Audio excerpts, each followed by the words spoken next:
Okay, great. So just wanted to thank you for joining us on the second round of Reconnect Hungary's Masterclass series. If you haven't had a chance to check out any of our master series from the first round, they're all up on the Reconnect Hungary website. Feel free to look there. You can learn how to make dorstorta, you can learn how to make körözött, you can do mézes kalács. We have a trianon discussion that I think is very good, etc. But today it is our pleasure and privilege to introduce to you Magyar Öcsi, who has been an incredible asset no matter where he's been, either in the Passaic area where he grew up, or to New Brunswick, which is nearby, or Toronto, which is where he now lives. And you'll learn more about his whereabouts and what he's doing in his presentation today. So we've all been really lucky, and I've known Öcsi since before he married his beautiful bride and had his beautiful children. So we were lucky enough to have him play for us for our various fundraisers in New Brunswick and all the other areas. And it's been a privilege to know him, and he really is an amazing artist and friend, and to Reconnect Hungary now as well. So please welcome Öcsi. Hello, everybody. Everybody can hear me? Yes, nice. It's nice to be with you all today. My name is Kalman Magyar. My nickname is Öcsi. It means little brother because I have an older sister, and that's a Hungarian tradition. So little brother is Öcsi. I'm not so little anymore. But the name is Kalman Magyar. Magyar, of course, means Hungarian, and Kalman or Kalman is my first name. I have a PowerPoint today, which will lead you through our discussion, and I am going to share my screen, and I am going to start my slideshow. And everybody can see the slideshow? Can they? Yes. Well, welcome especially to the Reconnect Hungary folks today. In my view, today's presentation is actually about reconnecting with Hungarian folk music, and there it is. A little editing of the Reconnect Hungary name. And I'm going to talk about Táncház. And we have some groundwork to lay before we get to what Táncház is. But first, my favorite topic, which is me. I was born in 1973 in New Jersey. My parents are immigrants from Hungary. I started playing violin since I was 5, and there I am in the picture. I'm not the one wearing the red dress. That is my sister, Ildiko. I started playing when I was 5. Ildiko was 7. And that's our little family band at the time. My grandfather on the top right, Kalman Magyar III, and my father, who probably was first and last time he ever played the bass, Kalman Magyar IV, and I am the 5th. And I grew up playing classical music, primarily in the Suzuki method, of violin school. And at the same time, I would dance with the Hungaria Folk Dance Ensemble, which was a dance ensemble at that time in New York, New Jersey area, which was actually formed back in 1962. I studied at Manhattan School of Music since I was age 9. There I am in my mostly Mozart t-shirt, kind of a classical music nerd I was back in the day. But at the same time, we played Hungarian folk music, and my sister and I helped form with many others the Eletfa Hungarian folk band, which at the time was the first of its kind. That is the first folk band dedicated to Táncház music, to Hungarian folk music in the entire continent of North America, really playing Táncház material. There were other bands before, but we were really focusing on Táncház material. Again, what that is, you will find out soon. For university, I received a full scholarship to perform with the Tamburitsins of Duquesne University. That's in Pittsburgh. Tamburitsins gave me a full scholarship to study business school. And in the meantime, we got to travel every weekend and school holidays, playing performances of Eastern and Central European music and dance all over North America. There we are at Mount Rushmore, actually all 40 of us at a stop over there with the 4 presidents in the back. In 2007, I relocated to Toronto for work. where I started playing with the Gyanta Hungarian folk band. And our members are located in Toronto and St. Catharines and in Montreal. And there we are. Just to give you a little idea, a little preview of what we do. Here's a performance, little performance of us dancing and playing with the Gyanta group.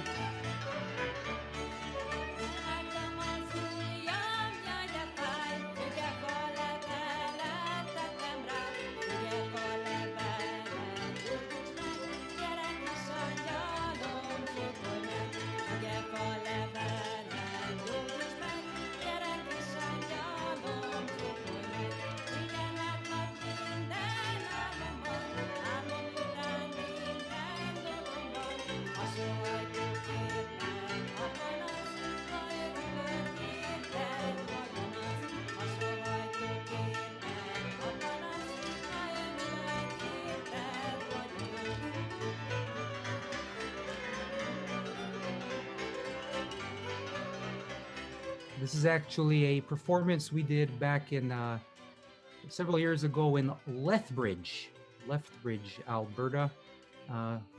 Here's a little, this is kind of the end, then we go a little fast part. Enjoy this too.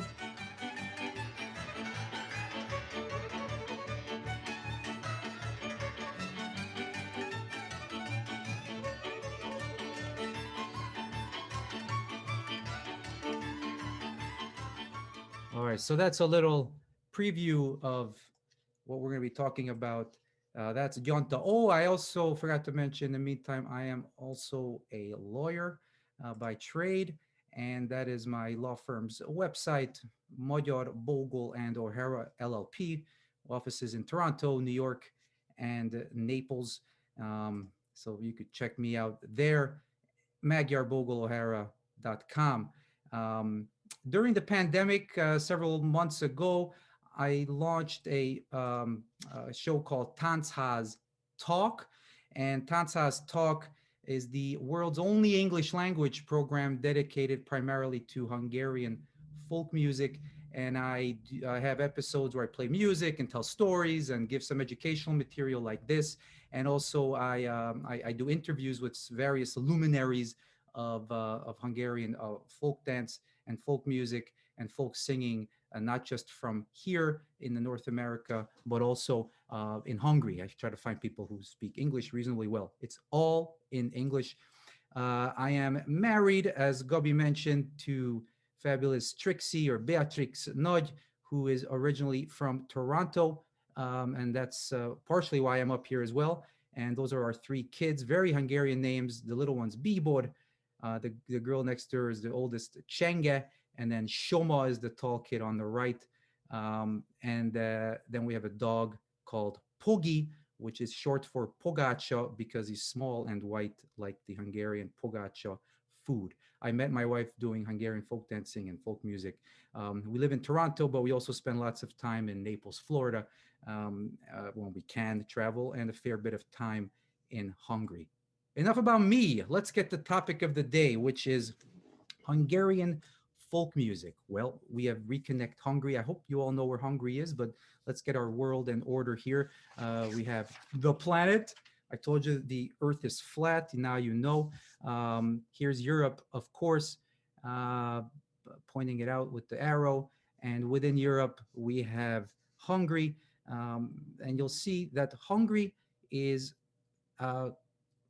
quite small. So you have the bigger Hungary, which is the bigger area, and then kind of a sub-region there you see in the smaller red, that is smaller Hungary. That, of course, happened after World War I, the Treaty of Trianon, which kind of took Hungary, which used to be the size of New Mexico, and truncated it down basically to the size of Indiana. This was what happened to it, of course. I think you guys have had recently a Trianon-related topic lecture, and so Czechoslovakia, Romania, and Yugoslavia took several of the lands. That's not worth dwelling on, but it's very important because when we talk about Hungarian music and dance, we're talking about the area where Hungarians lived and continue to live. So it's not just small Hungary, which is kind of the left side, but bigger Hungary. So greater Hungary. Within this greater Hungary, there are regions, and this is where things start getting a little, complicated and complex. So we're not going to dwell on the regions too much, but these are the basic regions. And there really are three. The left side, more or less, so the west is, we call it Dunántúl, so beyond the Danube River. And then the middle, we call the Tisza Vidék, which is the area of the Tisza River. And then the right side, which is the biggie, and that's Transylvania, otherwise known as Erdély. And that's the one we like to focus on a lot, and we talk a lot about, and we see a lot of the dancing, including little dancing I just showed you earlier from our Gyanta group. You could have two villages 9 miles from each other, and there's like it's a totally different ball game in terms of the instruments and the dancing and how things look and sound. It's really an amazing area, and there's a very good reason for that. A lot of it's based on topography. And here are the three major regions, as I mentioned: Danube, and then the central, the Tisza dance dialect, and then to the east on the right, the Eastern or the Transylvanian dance dialect. Look at the topography. Look at the mountains. Of course, we're looking at the Carpathian Mountains in brown there, but when you get to the mountainous areas, things are much more difficult to. They're much more isolated. The people, the villages, are much more isolated. One would expect, just based on looking at the topography, that Transylvania would probably be the most rich and most diverse in terms of what you're going to get in terms of the folk dance and folk music material, and that indeed is the case. So we are very lucky because we know a lot about Hungarian folk music, and one of the main reasons why is this guy here, Béla Bartók. Béla Bartók lived 1881 to 1945. He was a very, very cool dude, a wonderful pianist, composer, and teacher. He's probably, him and Ferenc Liszt, Franz Liszt, are probably the two most famous Hungarian composers, and pianists, conductors, etc., that we have coming from Hungary in last 150, 100 years or so. He actually ended up leaving Hungary 5 years before he died. So he left in 1940 because he hated the Nazi regime that started to move in at that time. He ended up in New York, and he died there in 1945. Anyway, so Bartók, here he is at the piano in the early 1900s. He heard a Transylvanian folk tune. Remember, Transylvania, very mountainous, very difficult to get to. This is not a place where people would go visit from Budapest, where Bartók was. He heard a folk tune, and this was a world away from Bartók, and Bartók said, "Oh my God, this is unbelievable, gorgeous, special. What is this?" And he wrote a letter to his sister, actually, where he wrote, "I have now a new plan. I shall collect the most beautiful Hungarian folk songs and raise them to the level of art songs by providing them with the best possible piano accompaniment." So his initial goal was to take these songs and use them as fodder and source material to compose new songs. And that was his initial plan. And he really fell in love with Hungarian folk music. And that's what he started doing. He started collecting, and he started, aggregating these folk songs and writing them down and then utilizing them in his various compositions. But almost incidentally and by mistake, he became the father of ethnomusicology. And there's this slide showing him with the gramophone, which for anybody born, well, I guess all of us on this Zoom have no direct experience with the gramophone, but that was used to record like a microphone, and then also to play back like an old record player. He became the father of ethnomusicology, and one of his best buds was the guy here, uh, Zoltán Kodály. And together and separately, they went to villages, and there's a gramophone there as well. You can kind of see it in the picture. Um, they they they went from village to village collecting these materials from these villagers. Um, the gramophone changed everything. The gramophone was at the right place and the right time. Imagine if we had that 200 years before, we'd capture even more folk songs. But we have what we have, starting from the 1900s, because of the gramophone.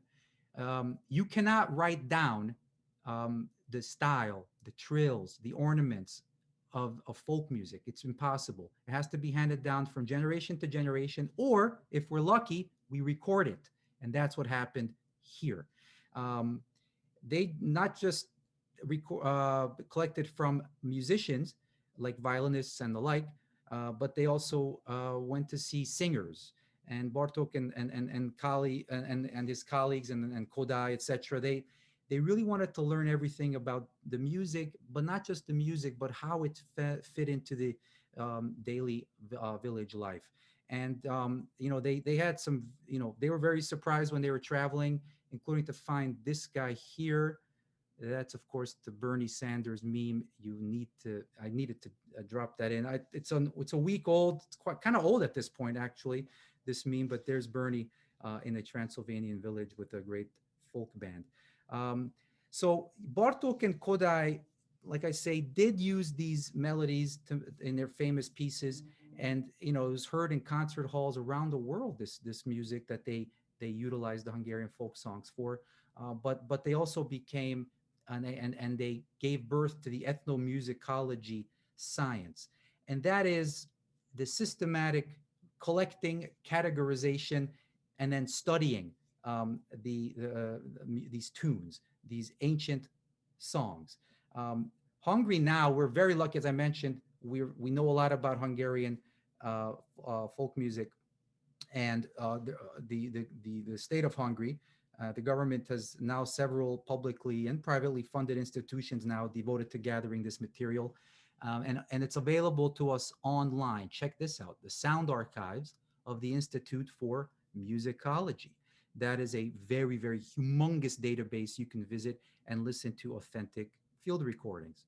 You could also visit the Hagyományok Háza, which is the heritage house, and they have an incredible categorization still going on. They have staff members and people who are uh, pulling collections and putting them online and categorizing them and notating them and the like.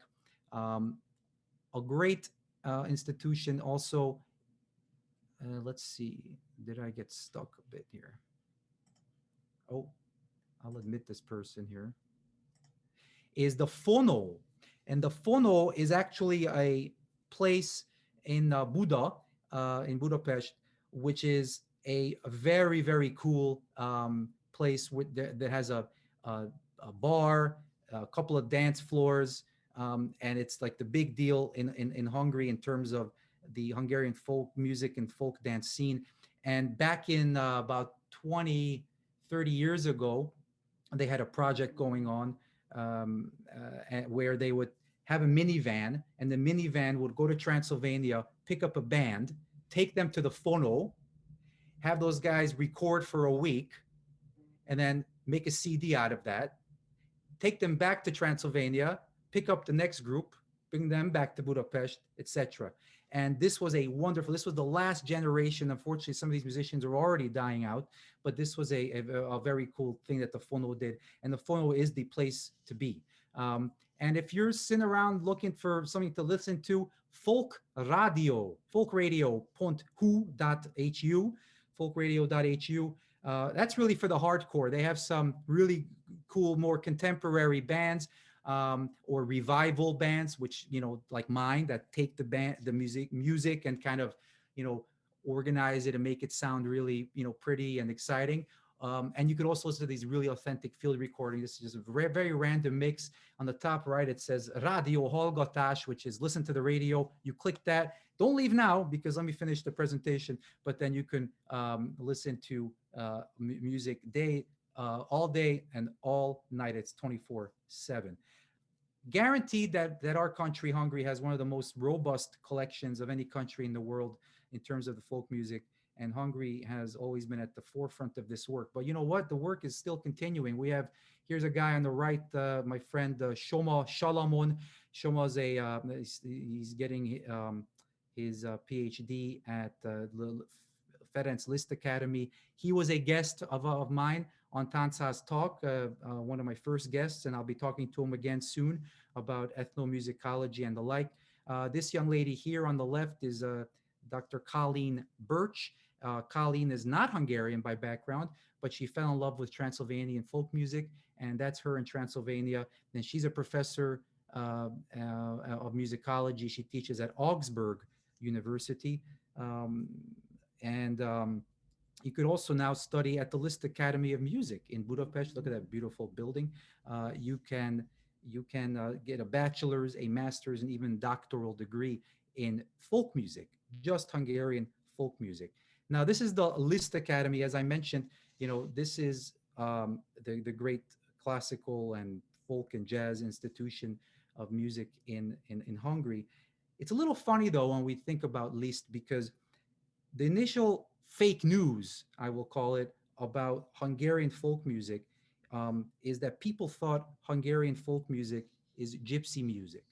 This is a traditional gypsy band.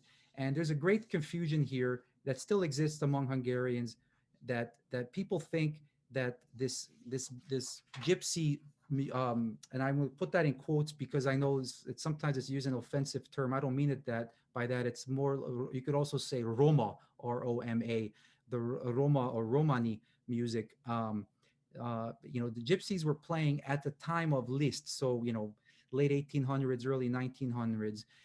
They were playing what people thought was Hungarian folk music, but it actually was not. And you can still today go to a Hungarian restaurant like the Mátyás Pince or the Szeged or anywhere else, of course, after the pandemic's over, and you're going to hear these wonderful Roma or gypsy musicians playing this kind of stylized music. But this is not Hungarian folk music. In fact, sometimes it's not even Hungarian music. It's actually classical music played by Hungarian gypsies. And we're going to hear a sampling of this soon. But, the two most famous Hungarian pieces, this one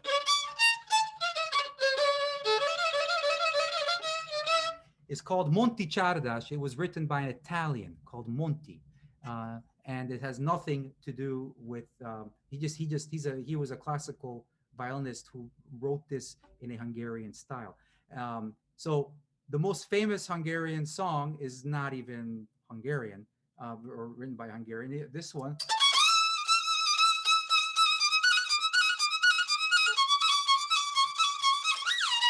This is called the Pachita, or the Lark, and this is written by a Romanian guy. It's just interesting. People think this is Hungarian, or even worse, Hungarian folk music, and it's not. We know because Bartók and Kodály kind of corrected the fake news that Liszt and his gang had started. But you know what? We forgave Liszt because we named the Academy of Music after him. Little did he know that one day we'd be teaching his authentic Hungarian folk music in his very academy. And the melodies I'm talking about, the ones we started collecting in the early 1900s, are hundreds, if not thousands, of years old. So through the study of ethnomusicology, we can even trace now how like a simple melody might have appeared in various places or sounded in various places throughout the Hungarian area. I want to play an example of three different ways one melody might sound based on where it is. This is Dunántúl, this area around the Lake Balaton, and here's the melody that I'm thinking of, and there are many examples of this as it's played in that region.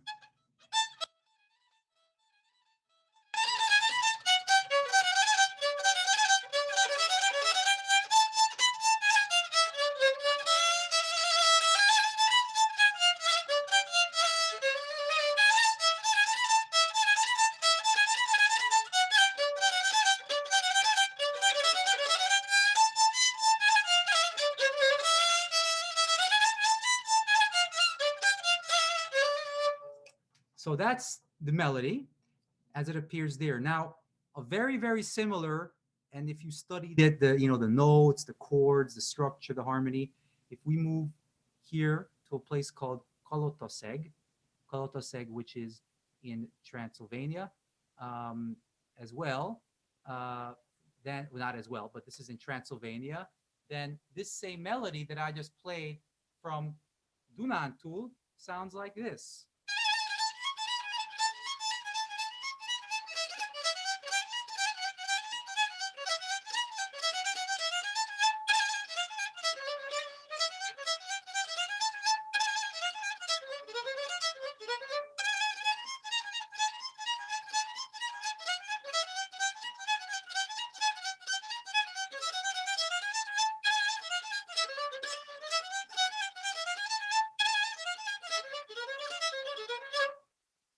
So that's the same melody again. And if you're a musician, maybe you're hearing now, that sounds a lot like the other one. It's the same melody, but it has the influences of the regions, of the villages around it as well. And one more example of that same melody comes from this area here, which is Kutasföld, close to the Székely area. And so it's even a little more east in Transylvania. And here's how that sounds.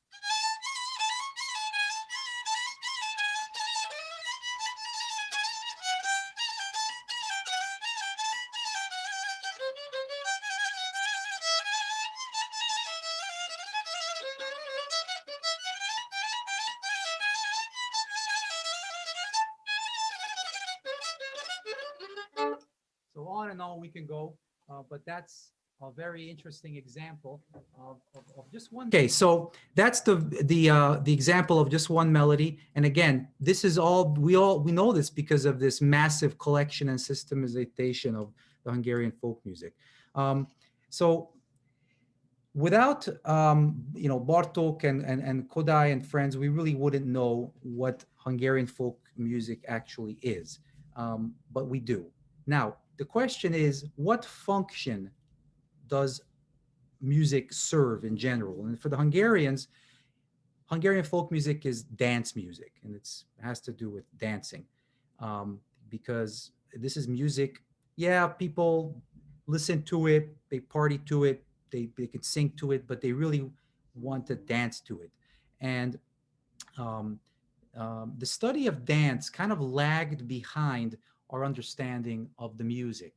And the answer to that is, well, there's a gramophone for the audio arts, but there was really no equivalent for simple videotaping these dances. In fact, I'll say in the 1970s, we were still seeing this type of dancing, even from the Hungarian state folk ensemble. And here I will play you a clip here, with the hope that the audio will work.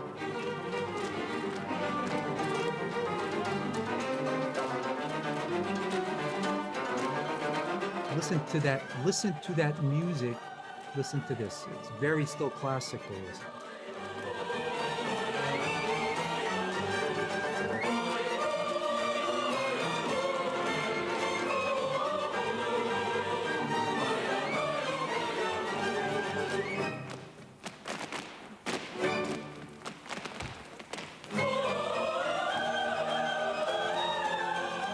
Okay, so it's really nice. It's really entertaining, but it's really, it's just not that, folky. Bartók and Kodály would be just sitting there and saying, guys, what's going on here? We're in the 50s, 60s, 70s, 1950s, 1960s, 1970s. What's going on here? This is not it. This is not what we collected. This is not what's going on. There seems to be this huge delta, between this huge separation between what's going on in the villages and what is going on stage, and what the even the Hungarian state folk, with the name folk in there, is doing, what that ensemble and others are doing. We knew about dancing too, already starting in the 1950s. Here are two gentlemen very important to the collection of Hungarian folk music, but also dance. György Martin on the left and Zoltán Kalos. These were two very important people who started collecting the dances. And I'll show you a quick example of the type of collections that were going on. This is a famous collection from 1969 from the Transylvanian village of Ördöngös Füzes, and Ritka és sűrű fogásolás. This was collected in 1969.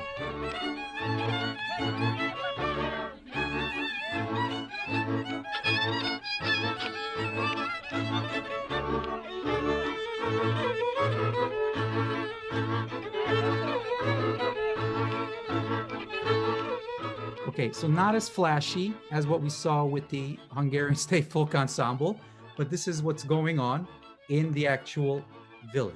I mean, this is an awesome recording, and this is the real stuff. I'll play a little more clip a little later with a few more people dancing here, couples dancing.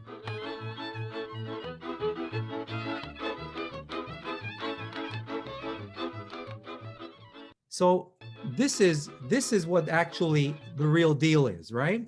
And so what's this heavily stylized dancing going on? Even though we're starting to at this point, learn about the what's actually going on already in the villages. Again, these are hidden away places that not easy to get to, particularly already politically. Crossing borders was a nightmare from Hungary into Romania already at that point because of the communist structure there.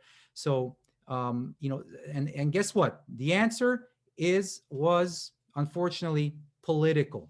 That old Hungarian State Folk Ensemble style that I'm showing you, that I showed you earlier, was modeled after the old Soviet, Soviet Union model of of folk dance, in quotes, presentation.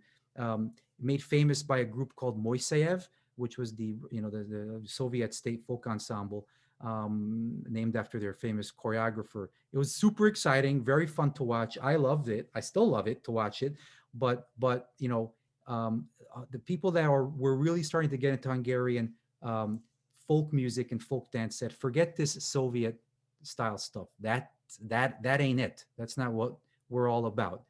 So starting in the early 1970s, young people like these folks here, and on the right is Halmos, or Béla Halmos, famous violinist, and on the left is Ferenc Sebő. Those two kind of started to listening to the music. These were intellectual, very smart students studying other things like engineering and the like in Budapest, but they're also, musician hobbyists. And they said, well, let's start going to Transylvania ourselves again. Kind of like Bartók and Kodály. They went to a place called Szék, which is in Transylvania, and they went to this thing called Táncház. And this was a weekly kind of party where all the villagers got together and to live music, and they danced. And this is a Táncház in Szék. And they said, oh, this is so cool. We should do this in Budapest. And that's what they did.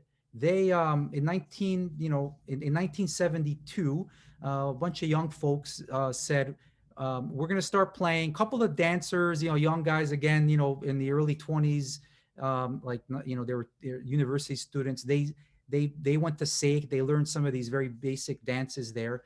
I've done a whole presentation about Szék on one of my episodes because it's very interesting. Big village, small city. But this was driven by folks like you, like the Reconnect Hungary generation, people in their 20s who, almost as a political statement, started doing this, saying, we don't like this communist stuff, this Soviet style of dancing, and we don't like this so-called gypsy music. We want to do the real thing, like in Szék. So they did a Táncház, and this was one of the early Táncházes here in the 70s. And there's Halmos and Sebő in the back playing, And look at all these hipsters with their long hair and beards. Maybe Bernie Sanders sitting in the corner somewhere there. The idea in the Táncház is to learn the dancers learn the vocabulary of each village or each region's music and the dances. The musicians play it, and then there's free improvisation within the vocabulary, of course, of the the various that particular region that the band's playing. And there are couples dances and solo dances, women's dances, men's dances, circle and line dances, and this thing called the Táncház was kind of started off as a semi-political, but also we want to connect with our roots statement. This thing started growing, and it grew into this massive worldwide movement, which we're in the middle of now. And this is the biggest Táncház gathering. It's called Tanchaz Talk, and it takes place in an arena. So you can come there and dance. It's Saturday, Sunday, once a year, and you can dance your feet off. Look at all these people dancing here. And this is in the middle of one of the dance teachings during the day. This is just one thing going on. And in another room, there's like these separate concert halls there. Look at this, 10,000 people come there dancing. It's unbelievable. So this is the big Tanchaz Talk, and we have our kind of smaller versions of this that we do in New Jersey and Toronto and the like. Now, but not only that, but choreographers as well. So people who present dances on stage, since the late 70s, kind of started. They started to figure out how to take that village dancing, like that 1969 authentic field recording that we saw, and how to bring this to the stage in its rawest form, but still make it enjoyable for an audience. You remember that old Soviet style? Well, it's been replaced by just unbelievable dancing like this.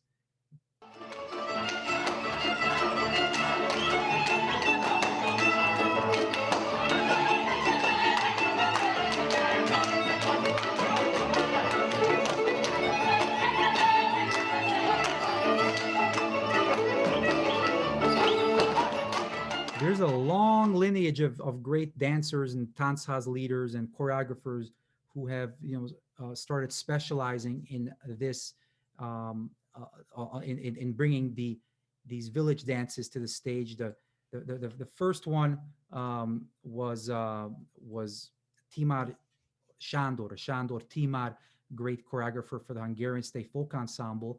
He did these choreographies soon after. Like in the early 80s, he started doing this with the Bartók Ensemble, which is an amateur group in Budapest, and then he made it up to the Hungarian State Folk Ensemble. He's still with us. Zoltán Zsuravszky, born in 1956, the year of the Hungarian Revolution. He is one of the great ones. And then we have, and these are, Zsuravszky was a student of Timár. And then one of Zsuravszky's great students is Dezső Fitos, a good friend as well. Who's now one of the great choreographers. The general idea here is that the dancers, and this is now any dancer, not just professional dancers, but the dancers learn the various dances of the village. And there are hundreds of villages and regions, if not thousands, really, that you can pick from. But in general, at a Táncház, we have the popular, 8 or 10 ones that we always play. The truly hardcore dancers actually learned verbatim.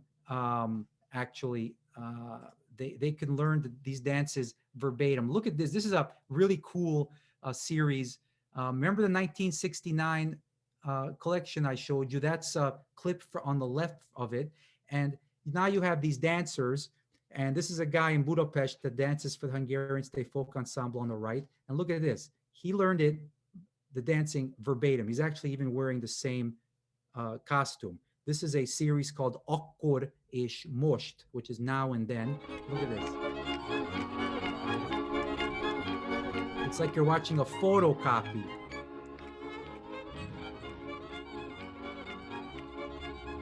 you're really hardcore, you will do this. Become a Xerox machine in a way. Look at that. It's uncanny, really.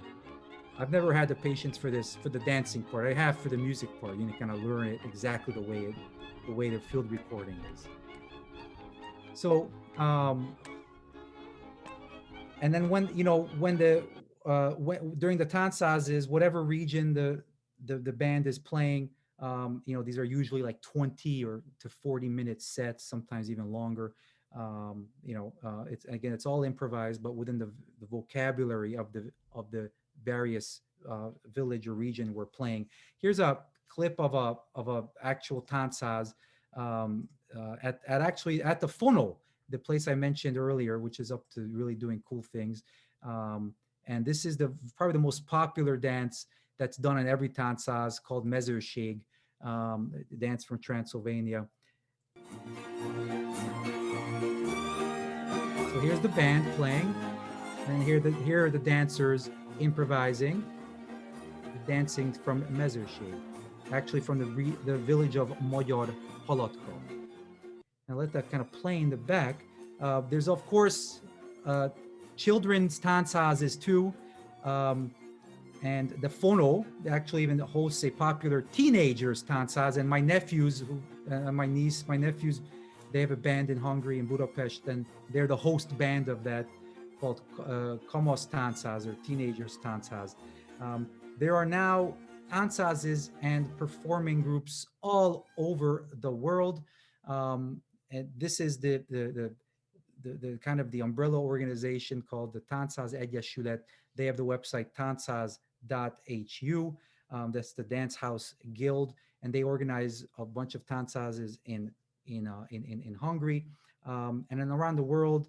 You see, South America, Australia, Western Europe, even in Asia and Hong Kong, friends doing stuff there, in Japan. You could learn at camps and at workshops, and of course at Táncházes, and you're not left alone at a Táncház. There are teaching circles, and you could kind of learn the dances in the back sometimes while the band's playing and the people are dancing in front of the band, and you could pick up the dances. There are dance leaders, and there are obviously performing groups as well. And just in North America alone, all over the place. I got arrows here pointed to various things. That's New Orleans and even Louisiana. You can be dancing, and West Coast, and no matter where you are. So, and of course, if you're coming to a Táncház in North America, in Canada, or even in the US, you might see my band. There we are, actually playing a Táncház in Edmonton a couple of years ago. So we might very well be there as well. But your best window to this Hungarian folk music world, in my view, for now, is my show. Self-plug. Tanchaz.com is my website. You can subscribe on YouTube and podcasts as well. You could find out more information on Tanchaz.com. There's really much more I can say, but I'm just going to kind of leave it at that. And I urge you guys to ask me any questions you might have. And I'm also very happy to play a little more music for you as well, if you'd like to hear something. But let me first ask any questions. I was going to suggest in the beginning that we hold the questions to the end, which everyone did. So thank you. And if you all don't mind, I'd like to start by asking Öcsi whether, in the beginning, when you first started playing, obviously you have a great love for music, but did your parents ever have to force you, encourage you to, come on, you have to practice another hour, or this, or is that always on your own? Absolutely. It was never on my own. I was 12.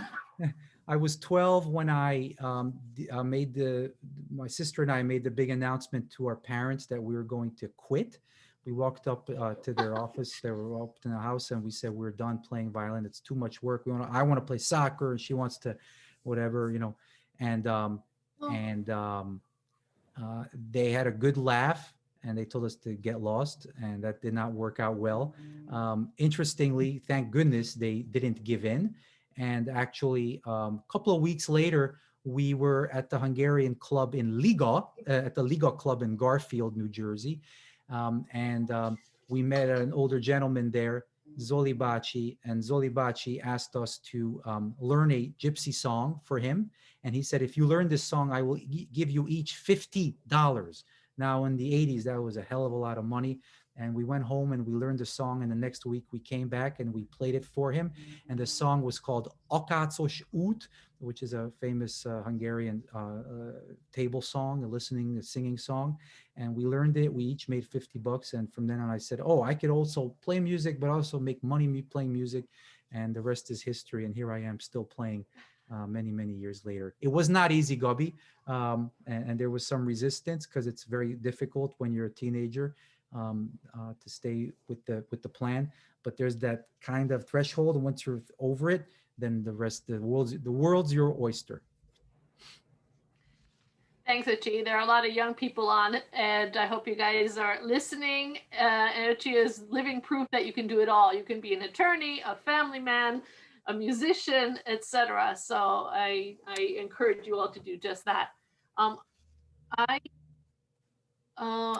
lost you, Öcsi. I hope you can all still hear me, and I hope everyone else is on. Not really sure, but if you're good, Gabi. We can hear and see you, and Öcsi as well. Okay, then it's just me. Sorry. Anyone else have any questions for Öcsi? Unmute yourselves if you could. I have a question. Öcsi, you say you have an office in Naples, Florida? Yes. Because I live in Naples, so I was very interested to hear that. There's a Hungarian club. Yes, I have played at There's a Hungarian club in Naples. Yes, I played at the Hungarian club in Naples many times. Really? I was gonna, Maybe yes, so yeah, we play there. We don't really play the folk music there. We play, dance music, the chardash and the tango and the waltz and all that stuff. And yeah, I played there twice a year usually. But obviously last year it was canceled, and then this year canceled as well. So you have a legal office here too? Well, they're at the actual home office in Naples, yeah. But we have a place at the Lely Resort down there, yeah. Oh, okay. It's very nice. Very wonderful presentation. I know a lot of this because I'm an old lady, but I think what you said about gypsy music is not Hungarian music. And the first time I ever heard about that was because of Sebestyén Marta, and her music was a total revelation. I'm sure you're more to many too. Yeah, with that. So, absolutely. Thank you. It was a wonderful program. My pleasure. Anyone else? Öcsi, I know you're also interested in other kinds of music, including jazz, which features a lot of improvisation. How does improvisation in Hungarian music compare to improvisation you would do in jazz, for instance? First of all, hi István. Nice to hear your voice. Another lawyer, Hungarian lawyer. I will. So in jazz, it's much more free.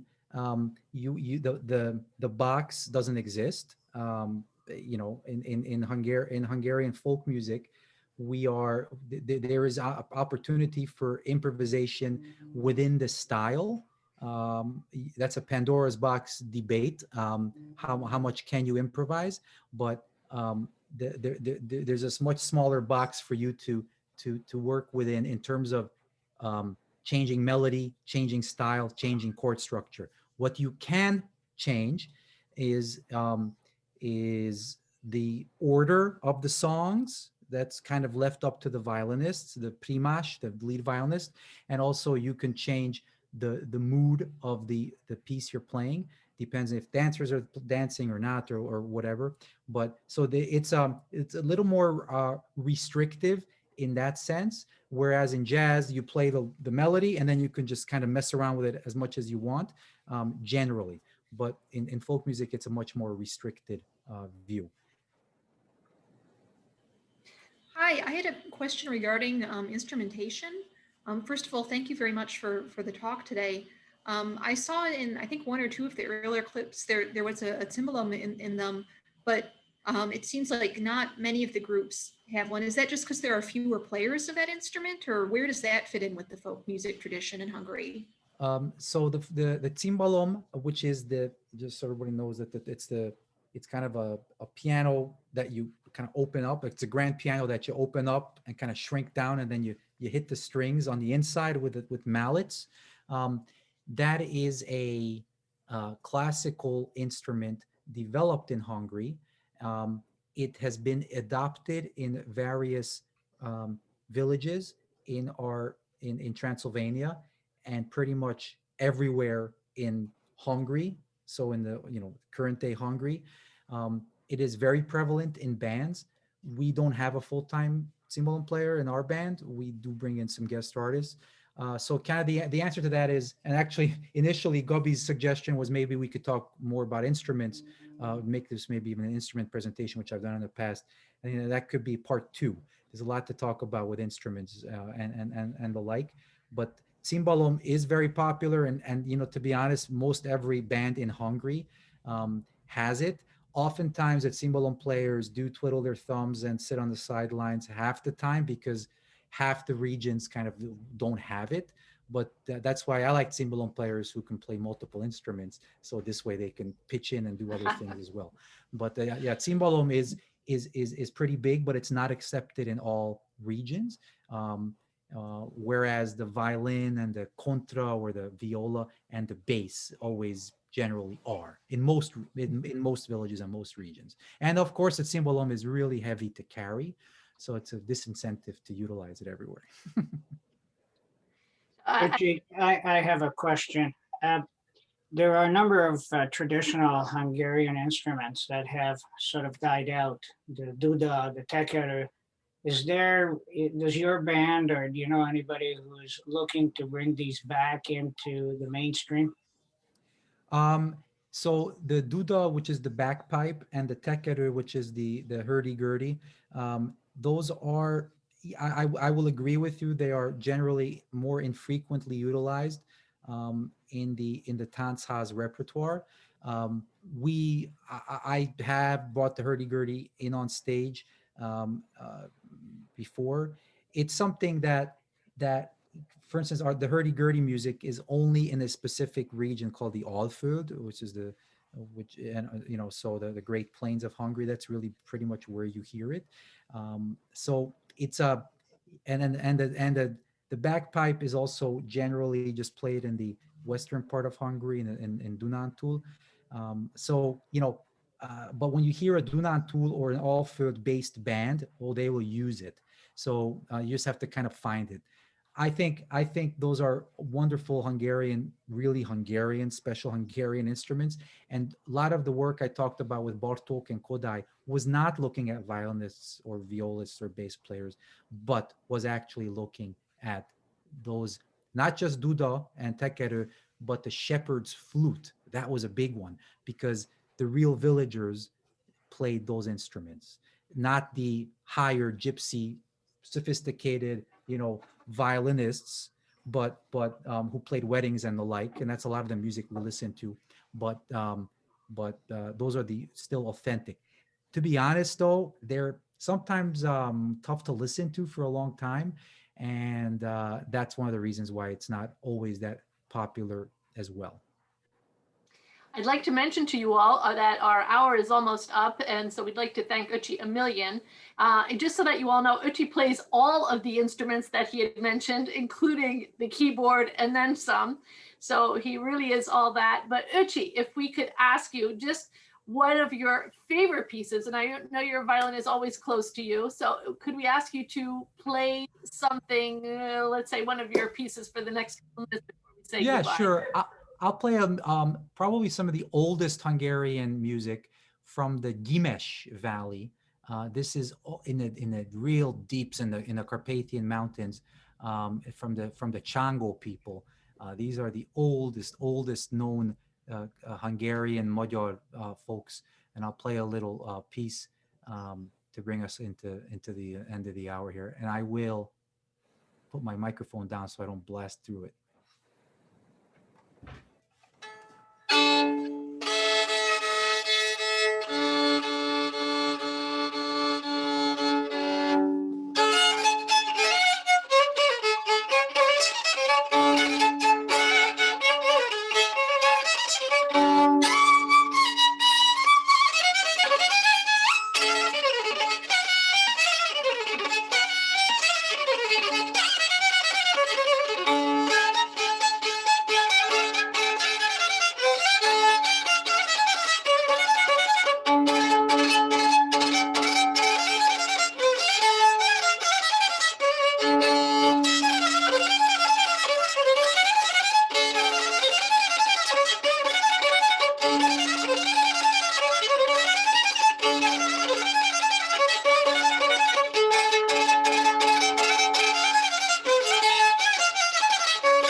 Thank you, everybody.